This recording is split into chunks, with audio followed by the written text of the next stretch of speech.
Good morning everyone, welcome to my home again. This is the second part of the coaching tips. It's actually tipping down outside, so even if the course is open today, I don't think there'll be much golf. However, the shop is open as every day except Sundays 9 till 5. Matt's on duty today, so if you wish to contact him, he'll be there. We just had another delivery of these grips that are on special in. He was very busy yesterday re-gripping a lot of sets. So if you want to pop by, call him, you're very welcome. Right, last time we worked on the rotation of the arms to impact, particularly the left arm, and today we're going to start talking about the grip. I could go on about the grip for an hour, probably non-stop, and obviously I will not do that. So we're going to talk just about the left-hand grip today if you're a right-handed player. Sorry, you left-handers, you'll have to transpose it to your other hand. Why do we grip the club the way we do, or we're advised to do? Well, because of the way we're structurally built. What happens in a golf swing, you may have heard terms like supination and pronation, but what actually happens, because of the forces involved, particularly centrifugal force, the wrists actually arch as we hit the ball, and they arch into their most skeletally powerful and structural position. So if I grip the club with a neutral grip, and I'll come back onto that in a second, and this is a neutral grip, and the wrist arches, then the club face then will remain square. So if I put that into a golf club form, and again this wrist now will arch as I hit the ball. I cannot stop that happening, the forces are too vast. The club face, I don't know if you can see it with the camera there, the club face is now square.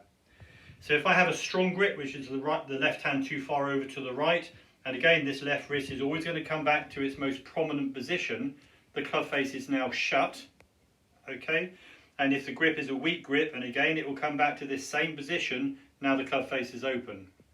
So if I have a strong grip, and I know, my brain knows that the club face is going to turn over, I'd have to have a blocking action to try and stop the club shutting as it hits the ball. And this is why you see with some top players, Arnold Palmer years ago, Bernard Langer, who have strong grips and shut club faces, that they hold the finish off, and they'll finish in this sort of restricted position where they're stopping the hands from whipping the club over.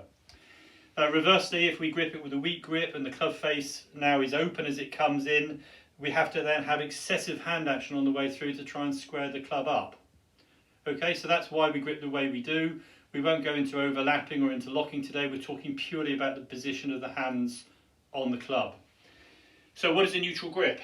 It's quite easy for me because I've got sort of short and quite wide hands. And if I let my hand crease, naturally the butt of the club should go across the top of the forefinger. That's the easy part. But the most important thing is it goes underneath this fleshy part of the hand here. And what I've done is I've drawn a couple of diagrams on this glove. And I've got sort of 3 cigar shapes here. And if you've got an old glove, you can do the same, but only do the correct one, which I'll explain. So what I want is the club going through this middle shape here. So it goes across the top of the finger, diagonally across the hand, just above the little finger. So it goes underneath this fleshy part of the hand here.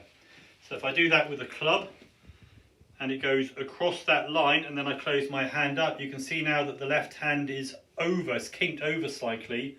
The thumb is on top or slightly on the right hand side of the grip. This V here, formed by the thumb of the forefinger pointing sort of between my chin and my right shoulder, 2.5 knuckles. But the most important part is this butt of the club here, the back part of the hand. If that's now correctly on the club, not only can the wrist hinge properly in the golf swing, but as it comes into impact and it arches, the club face is still square. So another one of these cigar shapes, this one here where it goes from the top of the forefinger too far into the top of the hand. So if I grip it through that part, and this is a really common error we see, yes, I've still got these reference points here, but now it's not supported underneath that fleshy part, and now the wrist on the way back will bow, and that's really skeletally uncomfortable and onerous. And so many injuries come from gripping the club incorrectly in the first place. And the last one here, you can see this last diagram here, or drawing, it's across the fingers, it's too much across the fingers. And if I do that, then the hand is too far over the grip. There's too much of a gap here. Now the grip is strong. And although it is a strong grip, that can actually lead to the club face opening or fanning open too quickly. So again, across the top of the finger, diagonally across the hand, underneath this fleshy part.